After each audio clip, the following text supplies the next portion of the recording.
हमारे spearhead bowler Shaheen Shah Afridi, और शाहीन शाह आफरीदी के क्या स्टैट्स रहे इस पूरे वर्ल्ड कप में, उसके हवाले से हम बात करेंगे। रैंक 20 रहा इनका आउट ऑफ 80 बॉलर्स जिन्होंने बॉल किया है on the basis of average. और स्ट्राइक रेट में बात करें तो 17th रैंक है, और विकेट्स 18 हैं, इकोनॉमी तकरीबन 6 की है, स्ट्राइक रेट 27 रहा, यानी कि 27वीं गेंद पर एक विकेट इन्होंने हासिल की है। तो ये शाहीन आफरीदी की थी। ठीक है, अब इसका सबसे बड़ा एक ये इम्पैक्ट आपको दिख रहा है दैट दे आर एवरेज के हिसाब से वो 20वें बॉलर हैं, 18 विकेटें भी हैं, मगर मुशी भाई स्टैट्स को अगर जब तक हम कॉन्टेक्स्ट से नहीं देखते तो अंदाज़ा नहीं होता। अर्ली ऑन विकेट्स लेने में जो फर्स्ट स्पेल शाहीन का है, जिस पे पाकिस्तान टीम हमेशा डिपेंड करती है, शाहीन ने सिर्फ 2 विकेटें ली हैं उस पूरे 9 मैचेस में। There just 2 wickets of Shaheen in that early first spell. ये बाकी सब डाउन दी ऑर्डर आके विकेट्स ली गई हैं। विकेट तो विकेट होती है, बट कहाँ इम्पैक्ट पड़ा उन विकेट्स का, ये एक सबसे बड़ा मसला था टीम पाकिस्तान का। ऑफ कोर्स, जब आप हारते हैं तो ऑब्वियसली मोटी मोटी चीज़ें आपके सामने होती हैं जी। और I think beautiful way to describe, actually हमें हमारे पूरी प्रोडक्शन कंपनी को इसका क्रेडिट देना चाहिए कि behind the scene this is very important for people to understand that. अच्छा, इसमें क्या है कि क्रूशल टाइम के ऊपर हमारी विकेटें, जब हमें विकेटें चाहिए उसमें हमें विकेटें नहीं मिलती जी। हमें क्रूशल टाइम के ऊपर जब हम रन्स करने चाहिए तो पार्टनरशिप नहीं लगती थी। ये 2 चीज़ें ना वो हमें और क्रूशल टाइम पे कैच छूटता था, क्रूशल टाइम पे फील्डिंग अच्छी नहीं होती थी। So we lost the games जहाँ के मोमेंटम के ऊपर आपने गेम को ख़त्म करना होता है या अपनी तरफ करना होता है, वो हमारे मोमेंट्स हमने वो नहीं जीते, जो मोमेंट्स है ना वो नहीं जीते। तो आई थिंक ये जो स्टैट्स है ना ये स्पीक्स देमसेल्फ कि शाहीन को जब भी आपने 2-3 विकेटें ऊपर से ली हैं, इसके बावजूद हैविंग सेड दैट, जो आपने ना कहा ना कि ग्राउंड रियलिटी क्या है, कैंडी में इसने 3 विकेटें ले ली थी, नए बॉल से ले ली थी, फिर मिडिल में आके जहाँ पे गेम खत्म होनी चाहिए थी फिर स्पिनरों ने नहीं खत्म हुई। तो अब ये आप ग्राउंड रियलिटी को देखें तो जब ये विकेटें लेता था बीच में कोई और नहीं लेता था। अगर इसने पहला ओवर मेडन किया है उसके खिलाफ अपना इंग्लैंड के खिलाफ, तो अगले ओवर में 13 रन हो गए। तो ये पार्टनरशिप कभी बिल्ट अप नहीं हुई जो नसीम की इसकी बन गई थी। नसीम को इसलिए मिस ज़्यादा किया गया वर्ल्ड कप में कि नसीम के बिकॉज वो विकेट लेता या ना लेता था, वो बैट्समैन को अंडर प्रेशर बिल्ड करता था। तो इनकी बड़ी अच्छी केमिस्ट्री बन गई थी, जैसे वकार और वसीम की थी ना, इनकी भी ये बन गई थी। तो आई थिंक पाकिस्तान, आप बॉलिंग की बात करते हो, पाकिस्तान लॉस्ट द मोमेंटम जब उनको क्रूशल विकेट चाहिए होती थी या रन्स रोकने होते थे, हमने वो रन्स लीक करते थे। जब हमें विकेट चाहिए थे तो मिडिल में हमें विकेट नहीं मिली थी। ये बहुत बड़े फैक्टर। और मुशी भाई ये हमें याद होगा, हमने अपने जोर का जोड़ में दिखाया था जब इनकी प्रोडक्शन टीम थी, जो इनकी ब्रॉडकास्टिंग टीम है वर्ल्ड कप की, शाहीन आफरीदी की 2019 में क्या लैंडिंग थी और 2023 में क्या डिफरेंस है। तब अगर एज एक्सपर्ट आप बताइएगा कि जो तब एक रिदम था, एक फ्लो था, या एक सीक्वेंस, एक लाइन के ऊपर था इनके दोनों पाँव, अब दोनों में गैप आ रहा है, एक पाँव थोड़ा इधर है तो दूसरा पाँव थोड़ा सा एक गैप में आ गया।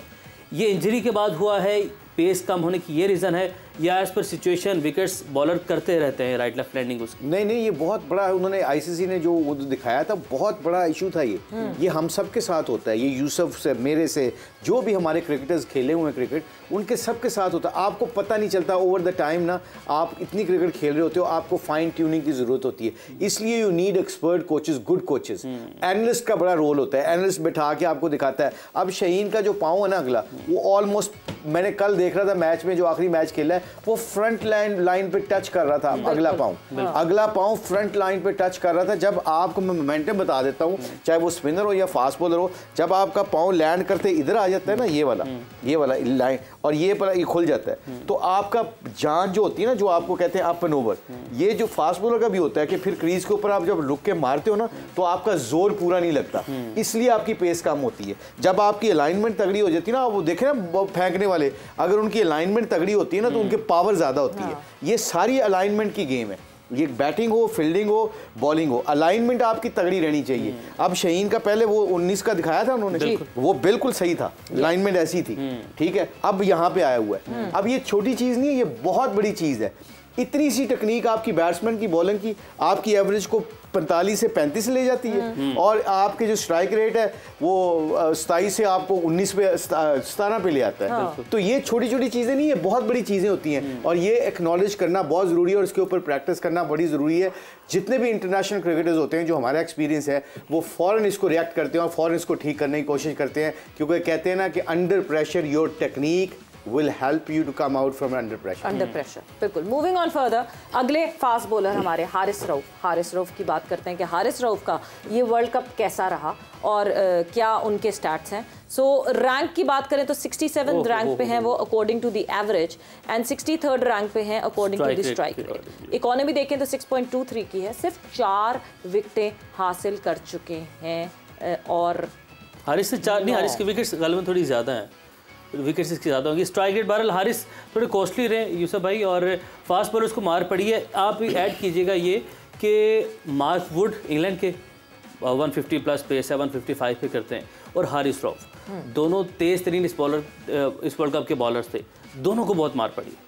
हाँ बिल्कुल, ये उसको भी पड़ी है, इसको भी पड़ी है. हो सकता है बाज़ का आप जब इतना तेज़ बॉलर हो, उसकी विकेट टू विकेट बॉल ना हो, लाइन अच्छी ना हो, तो विकेट दें तो वो और इजी हो जाता है. मैं विर्थ ज़्यादा दी इन्होंने, विकेट टू विकेट जो बॉल करते हैं वो बचते हैं. और मेरा ख्याल है कि रिवर्स स्विंग बहुत कम मिलती है आजकल, और जब मिलती है फिर थोड़ा सा देखें वो कम बैक करता है. अगर आप ऑस्ट्रेलिया वाला मैच देखें तो शुरू के 3-4 ओवर में बहुत रन्स खाए हैं, लेकिन बाद में आके कम बैक कर गया जब थोड़ा बहुत गेंद पुराना हुआ है, फिर फ़ायदा हुआ है. तो अगर इनकी बॉलिंग देखें ना, ये पुराने बॉल पे आके बेहतर बॉलिंग की है. और बाय द वे ये 16 विकेटें हैं, ये 4 विकेटें नहीं, 16 विकेट हैं. तो 16 विकेटें ये पुराने बॉल पे होंगे. नए बॉल पे मुझे नहीं लग रहा कि किसी ने विकेटें ली, सब ने आके पुराने बॉल पे ली. नए पे सब ने स्ट्रगल की है. हो सकता है कि वो विकेट टू विकेट नहीं कर रहे, सही एरिया नहीं इनको मिल रहा. जैसे दूसरे आप जितने वर्ल्ड कप में अच्छी बॉलिंग कर रहे हैं लोग, उनको अगर देखेंगे तो उनका एरिया बहुत अच्छा होगा, सही राइट एरिया पे बॉल फेंक रहे होंगे, जिसकी वजह से थोड़ा सा नया बॉल जब थोड़ा हिलता है वो फ़ायदा देता है. न्यूजीलैंड के बॉलर्स ने किया, श्रीलंका के साथ, इंडियन बॉलर्स कर रहे हैं दूसरी टीमों के साथ. तो ये मेरा ख्याल है कि राइट एरिया पे बॉल फेंके तो इतना जो ये एवरेज और स्ट्राइक रेट का मसला आ रहा है ये ना होता. बेहतर बॉलिंग करते हुए आ रहा था. हमने देखा था इधर पाकिस्तान में ऑस्ट्रेलिया के खिलाफ जब इसने बॉलिंग की, विकेट विकेट की, बहुत अच्छी बॉलिंग की थी और डेड विकेटें थी, डेड रबर विकेटें थी बिल्कुल. 350 भी चेस किया हमने उसमें. तो अच्छी बॉलिंग इन लोगों ने की थी. लेकिन इस बार मुझे लग रहा है यहाँ तो कोई टायर्ड थे या क्या मसला था, कुछ समझ से बाहर है कि वो बॉलिंग नहीं कर सके लड़के जो हमें ज़रूरत थी. और सबसे ज़्यादा जो एक इशू था दैट वाज कंसीडिंग रन्स. ठीक है, सारे बॉलर्स कंसीड कर रहे थे रन्स बनते हैं इंडिया में, हमने पहले भी ये बात की है. बट आप रिकॉर्ड तोड़ दें that highest runs conceded bowler हो गए वो वर्ल्ड कप हिस्ट्री में. आज तक वर्ल्ड कप में जिस बॉलर ने सबसे ज़्यादा रन्स कंसीड हमारी तरफ से, हम नहीं, ऑल टुगेदर कोई भी बॉलर कितने पड़े थे? 533 runs, most by any bowler in the world cup history. Haris Rauf बहुत ज़्यादा रन्स पड़ गए. बहरहाल मेरा ख्याल है कि वो बिल्कुल अपने रिदम में नहीं लग रहा था. मुझे तो यही लग रहा है क्योंकि आप जब विकेट ज़्यादा देते हैं और स्पेशली ऐसी विकेटें हैं जब पाकिस्तान, इंडिया, एशिया में आप विकेट ज़्यादा देंगे तो आपको ज़्यादा चांस होता है मार पड़ने का. और यही हुआ इनके साथ. और आजकल मेरा ख्याल है कि अगर आप बाहर भी चले जाएँ ना, तो जिस तरह की विकेटें बन रही हैं और जिस तरह के रूल्स हैं, आपको बहुत सही जगह पे राइट एरिया पे बॉलिंग करनी पड़ेगी. अलमिया हमारा ये था कि हम बिठा भी नहीं सकते थे उनको, हमने पूरे मैचेस खिलाए सारे. नहीं, हम क्यों नहीं बिठा सकते, यही सवाल है. क्यों नहीं? वैसे this is a good question, why not? Okay, why not, इसी क्वेश्चन पे रुकेंगे कि क्यों फिर हारिस रऊफ का अगर ऐसा था सिलसिला तो क्यों नहीं हारिस रऊफ को रेस्ट करा दिया गया, सबको रेस्ट कराया गया जो परफॉर्म नहीं कर रहे थे. Why not Haris Rauf after the short break.